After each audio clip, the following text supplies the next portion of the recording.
Boa noite, estamos aqui para mais uma sabatina com os candidatos a prefeito da cidade. Hoje estamos com o Dr. Zanardi, candidato do PROS.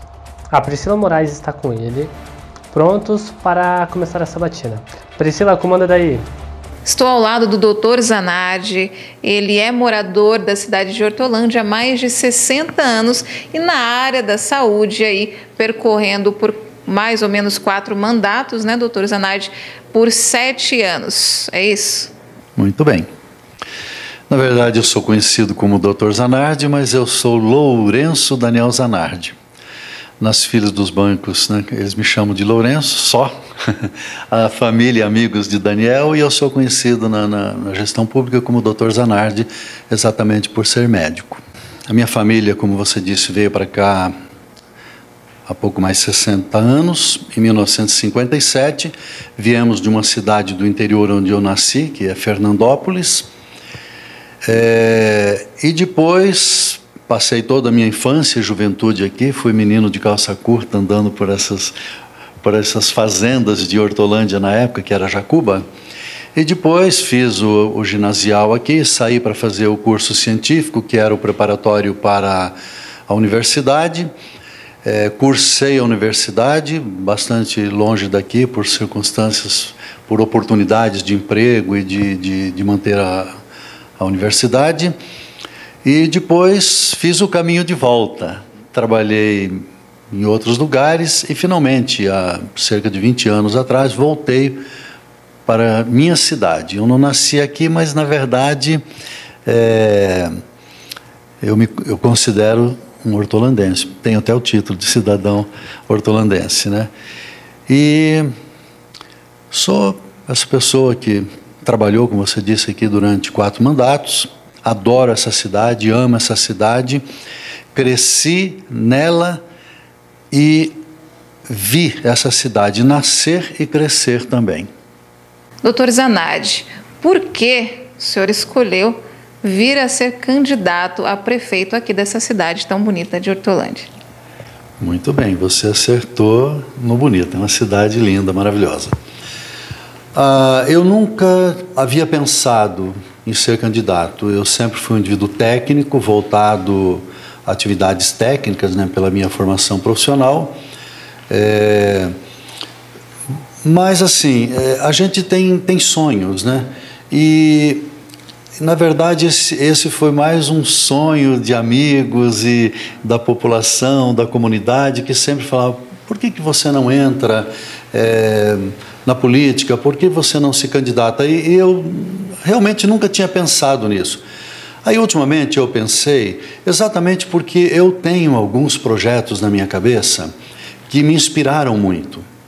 E é mais ou menos quando eu tirei um pouco o pé da medicina para ser secretário de saúde, que eu pensei assim: se eu estou num consultório ou numa sala de cirurgia, eu estou atendendo um paciente de cada vez. Se eu for secretário de saúde, eu vou atender uma população toda.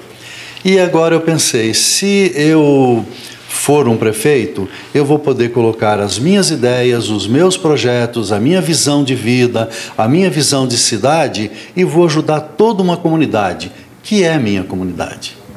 Então isso me inspirou e eu resolvi aceitar. E falando de projetos, Dr. Zanardi, quais são os seus principais ou o seu macro projeto para a cidade de Hortolândia? Muito bem, são muitos projetos, Priscila. Eu poderia dizer assim, que esses N projetos que eu tenho para diversas áreas podem ou cabem dentro de um macro projeto, como você falou, que eu chamo de projeto CIS. Ainda não contei isso para ninguém. É você em primeira mão. O projeto CIS, que seriam 2 Cs, 2 Is e 2 S, estilizado, um C embaixo do outro, um I embaixo do outro, um S embaixo do outro, seria formar, a visão é essa, formar um cidadão inteligente, saudável, para compor uma cidade inteligente e saudável. E aí é só a gente fazer uma reflexão. e pensar o que seria um cidadão inteligente e saudável, o que seria uma cidade inteligente e saudável. Então você vê que aí cabe todas as especialidades, cabe aí todas as secretarias, cabe educação, que é o fundamento de tudo isso, cabe saúde, segurança, esporte, cultura, lazer, meio ambiente, mobilidade urbana, ou seja, é toda uma engenharia ou uma reengenharia daquilo que nós temos hoje. É uma visão diferenciada. De maneira muito especial, eu diria que, por exemplo, no caso da saúde, eu sou médico. O médico, ele tem, por obrigação, saber fazer diagnóstico, né? Você, como repórter, faz perguntas. O médico também tem que fazer perguntas. O que, quando, como, por quê, para ele saber como aquela doença começou, quais foram os sintomas, quanto tempo isso começou e tal, o que ele está sentindo agora e tal, para você ter um diagnóstico. Eu fiz essas perguntas para mim mesmo e para todas as equipes que eu trabalhava, para eu entender como é que a gente organiza de fato essa sociedade. E assim, nas minhas reflexões e buscando informações e pensando, mas muito, refletindo, trocas realmente de ideias, eu cheguei à conclusão de que nós temos alguns erros de conceito, alguns paradigmas equivocados que devem ser modificados. Na saúde, por exemplo, é um deles. Pense comigo, você vai a um pronto-socorro e você está doente, você está com muita dor, vamos dizer que você está com muita dor no tórax, no peito. Muitas podem ser as causas de uma dor torácica. Pode ser pulmão, pode ser coração, pode ser esôfago, pode ser N situações, né? Pode ser um infarto, pode ser um aneurisma, pode ser muitas coisas. Bom, o médico que está lá, ele não vai adivinhar. Então ele pega e faz uma medicação para você, tira a sua dor em 1 hora, 2 horas, 3 horas, 4 horas. Ok, melhorou? Ah, sim, melhorei, eu tô ótimo e tal. Então agora você vai para casa, eu vou te dar uma receita e você vai depois procurar a unidade básica de saúde.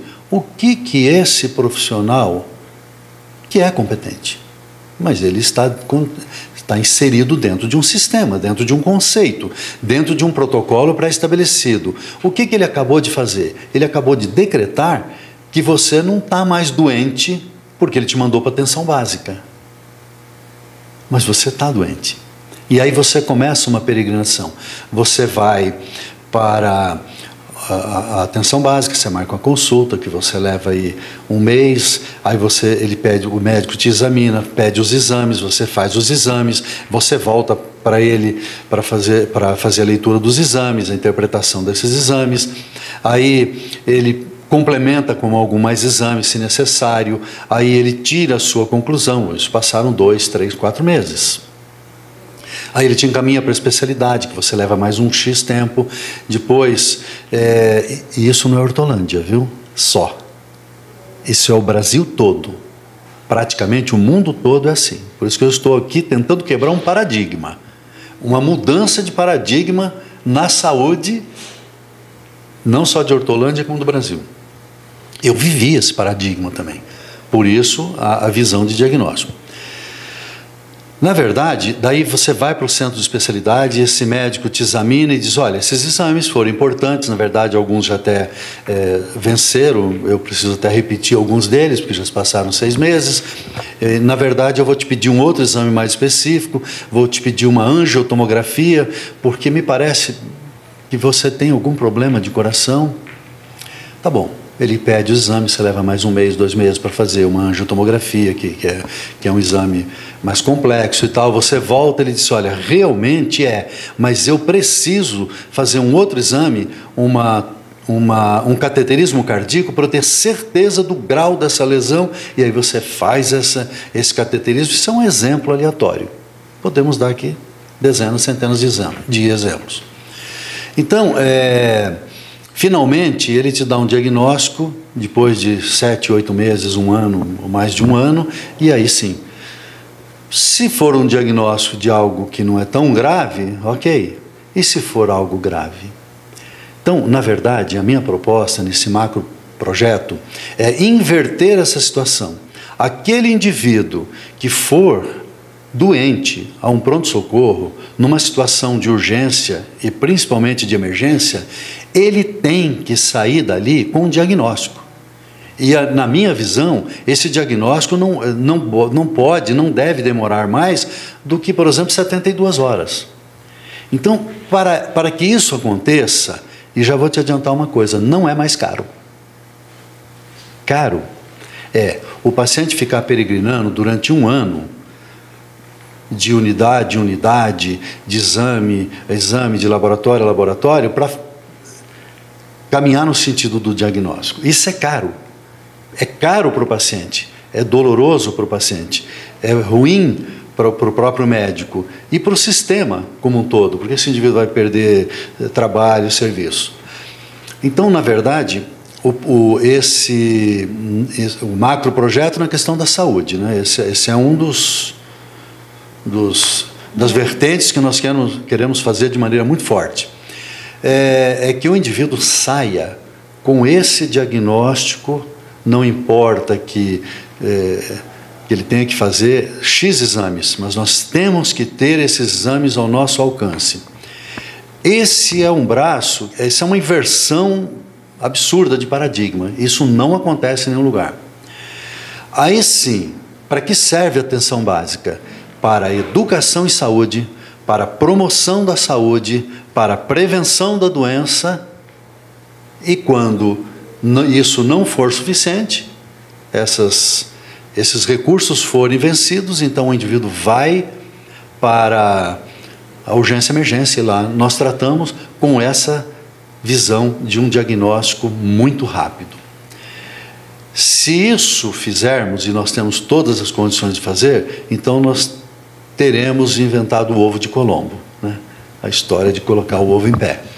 É uma mudança realmente fantástica de paradigma. Isso nós temos condição de fazer e vamos fazer. Na verdade, nós queremos fazer uma revolução no conceito de gestão pública dessa cidade, com enorme quebra de paradigmas. Venha com a gente, faça parte dessa revolução. A mudança quem faz é você. Obrigado, doutor Zanardi do PROS. Obrigado, Priscila. Amanhã teremos a última entrevista com mais um candidato. Será a vez do Perugini, do PSD. Até amanhã. Boa noite para você que nos acompanha em mais uma sabatina. E até lá.